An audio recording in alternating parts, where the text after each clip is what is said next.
Olá, turminha do sétimo ano, tudo bem com vocês? Eu espero que sim. Nossa videoaula anterior, nós iniciamos o conteúdo sobre a colonização da América Portuguesa e hoje nós vamos dar continuidade a esse processo, entendendo um pouco sobre a administração, sobre a sua organização, sobre a economia colonial e sobre a sociedade colonial. E depois do fracasso destas capitanias, que o rei de Portugal criou o governo geral. Além do cargo de governador geral, foi criado também os cargos de auxiliares, que foram o ouvidomor, provedomor, capitão-mor. E o primeiro governador geral que chegou aqui ao Brasil em 1549 foi Tomé de Souza. O Tomé de Souza, ele veio com a tarefa, com o objetivo de construir a primeira capital para o Brasil, e essa construção seria justamente na Baía de Todos os Santos. Essa capital foi construída e recebeu o nome de São Salvador, que hoje nós conhecemos por Salvador. Tomé de Souza também trouxe consigo os primeiros padres jesuítas para o Brasil, que tinham como objetivo, eles vieram e tinham esse objetivo de catequizar os indígenas. O primeiro jesuíta trazido por Tomé de Souza foi Manuel da Nóbrega. E essa companhia, liderada por Manuel da Nóbrega, vieram com esse objetivo de catequizar os índios. E nisso eles construíram colégios, igrejas, desenvolveram projetos assistenciais e mudaram muito a cultura indígena e também os rituais religiosos, porque quando Cabral e os conquistadores portugueses chegaram aqui, eles tinham uma forma de adoração, eles tinham uma cultura diferente dos portugueses, né? E aí os portugueses mudaram isso, viram como uma coisa infiel, como uma coisa que eles eram contrário à crença deles e passaram a catequizá-los. E nesse sentido, os indígenas passaram a ter uma nova fé, substituindo a fé que eles tinham antes.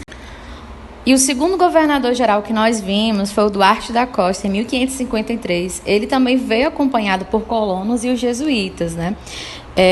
Na época do Tomé de Souza veio o Manuel da Nóbrega. E aqui veio José de Anchieta, que fundou o Colégio de São Paulo, no Planalto de Piratininga. Então, esses dois governadores, o primeiro governador-geral foi o Tomé de Souza em 1549. Ele construiu e fundou a cidade de São Salvador, que foi a primeira capital do Brasil. Depois veio Duarte da Costa em 1553. Ele foi o segundo governador-geral. E durante o seu governo, ele não deu muita importância à região do Sul. E os franceses invadiram o território e criaram a colônia conhecida por França Antártica. E o terceiro governador-geral foi o Mendes Sá, em 1558 até 1572. Durante o governo dele, o sobrinho Estácio de Sá criou um forte e deu origem à cidade de São Sebastião, no Rio de Janeiro, em 1555. E 2 anos depois, os franceses conseguiram ser expulsos dali. Com o objetivo, mais na frente, de melhorar a defesa e o controle do território brasileiro, no ano de 1621, depois desse reflexo de invasões no território que era conquistado por Portugal, a monarquia portuguesa fez o quê? Dividiu o território em 2 áreas administrativas, como mostra o mapa, e essas 2 áreas foram conhecidas por Estado do Maranhão, com a capital de São Luís, sendo que antes esse território, em 1571, ele era conhecido, chamado por Grão-Pará e Maranhão. Depois vem também a divisão, não só do Estado do Maranhão, como também o Estado do Brasil, como mostra o mapa. E a capital do Estado do Brasil foi em Salvador. Então, existiu essa divisão territorial em 2 áreas administrativas, o Estado do Maranhão, com a capital de São Luís, e o Estado do Brasil, com a capital em Salvador. Depois veio a criação também das câmaras municipais. Com o avanço da colonização, eles viram a necessidade de criar governos que fossem encarregados de administrar as cidades e as vilas, no caso, administrar algo mais local. Estas câmaras municipais, que foram criadas com este avanço da colonização, elas eram responsáveis de administrar as vilas e as cidades brasileiras. E quem era responsável por isso eram os vereadores eleitos, que estavam entre os homens bons. No caso, esses homens bons seriam aqueles homens brancos, proprietários de terra e proprietários também de escravos. Então, no caso, eram aqueles que tinham riqueza e prestígio social. Outras pesquisas recentes relatam que estes governadores também deveriam ter a pureza de sangue. Mas o que isso significa? Bem, eles não podiam ser vereadores descendentes de negros e nem de judeus. E estes vereadores, quando eles se reuniram nas câmaras municipais, eles decidiam seguintes coisas, como realizar obras públicas, calçadas, estradas, decidir sobre os salários que deveriam ser pagos aos trabalhadores livres, decidir sobre as cobranças de impostos. E eram nestas câmaras que também eles eram responsáveis por controlar as rendas locais, as atividades da época no sentido comercial, e também tinham cuidado com a preservação e limpeza do espaço público. Era uma maneira, na verdade, que a coroa portuguesa encontrou de ter homens responsáveis por problemas locais. Uma coisa que é importante destacar desse período é que era comum os vereadores dessas câmaras eles pedirem ajuda para os proprietários de terra, no caso os latifundiários. Um exemplo é que existia divergências no valor em torno do preço do açúcar, né? Uma cobrança que eles poderiam pagar aos latifundiários e o que era exigido deles. E aí a Câmara Municipal pedia aos governadores gerais ajuda para os latifundiários juntamente ao rei. E aí a coisa que é bem importante nós entendermos desse processo do Brasil colonial é em relação à economia colonial. Durante o processo de exploração da nossa América, né, nosso território português, o Brasil, o rei ele escolheu a cana-de-açúcar por 3 motivos. Primeiro, era que o solo e o clima eles eram favoráveis para o cultivo. E também que os portugueses, né, eles já tinham produzidos em outras colônias como Ilhas da Madeira e Cabo Verde esse produto. Então, esse foi o segundo motivo. E o terceiro era que o açúcar alcançava bom preço na Europa. Então, os primeiros engenhos contavam com o apoio de capitães holandeses, italianos e portugueses. E para conseguir a mão de obra, quem iria trabalhar foi promovida as chamadas guerras justas, onde os portugueses lutaram contra os indígenas. Essas guerras justas ela consistia nisso, uma guerra de portugueses contra os indígenas, com o objetivo justamente de escravizá-los. E nisto, eles destruíram aldeias e conseguiram escravos indígenas para os engenhos. Em 1572, na Bahia, um engenho era formado por cerca de 90% dos trabalhadores.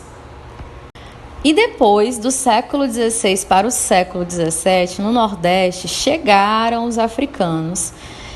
Os senhores de engenho, eles compraram africanos para substituir os indígenas no trabalho. E isto aconteceu devido ao quê? Porque muitos indígenas estavam fugindo ou morrendo por doenças e maus tratos. E o tráfico também de africanos era uma experiência destes portugueses nas ilhas de Madeira e de Cabo Verde. Então, essa substituição dos indígenas pelo trabalho africano, né, trabalho dos negros africanos, que eram escravizados, foi um momento que se deu mais devido à alta lucratividade do tráfico de africanos. E aí, nos tempos coloniais, nós destacamos o engenho, onde era produzido o açúcar. No início, o engenho ele era um equipamento, depois ele passou a ser um conjunto, as matas, o canavial, a casa de engenho, onde era a produção do açúcar, a roça, que era a plantação dos alimentos, a casa grande, onde era habitado, a habitação do senhor do engenho. Então, como vocês podem ver, nessa imagem retrata como era a formação desse engenho colonial. Também a senzala, onde os escravos moravam, a capela, onde realizavam os batizados e as missas, e a moradia dos trabalhadores livres. Então, vocês podem perceber aí, lá no início tem a senzala, né? Tem um trabalho dos africanos escravizados, com o uso de boi, tem o canavial, né? Tem ali a casa grande, onde vivia o senhor do engenho e sua família e agregados. Existe ali o moinho, onde era responsável por a questão da moenda, né? A questão da extração e a produção da cana-de-açúcar. Então, nós percebemos como é que funcionava um engenho colonial. Estudos recentes mostram que a economia colonial ela não era, digamos, somente baseada no açúcar, ela era diversificada. Além do açúcar, tinha também produtos como o fumo, o algodão, o cacau, a castanha do Pará, o guaraná, o couro, entre outros. Então, assim, o fumo era uma planta conhecida pelos indígenas e produzida na Bahia, no Pará, Maranhão, no Rio de Janeiro. E o fumo, ao lado da cachaça, era muito consumido no território colonial.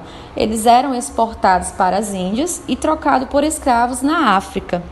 O algodão também era conhecido dos indígenas e o seu cultivo foi na região do Maranhão, do Pernambuco, do Ceará e do Pará. E a exportação foi para as fábricas inglesas. A pecuária também ela teve um grande papel importante nos engenhos coloniais, porque os carros de boi eles eram muito usados. Eu mostrei aqui para vocês antes como é que funcionava o engenho colonial. Então, também tem esse trabalho no engenho, né? Pode perceber a presença aqui, ó, no engenho colonial de bois, né? Então, era uma prática que era muito importante.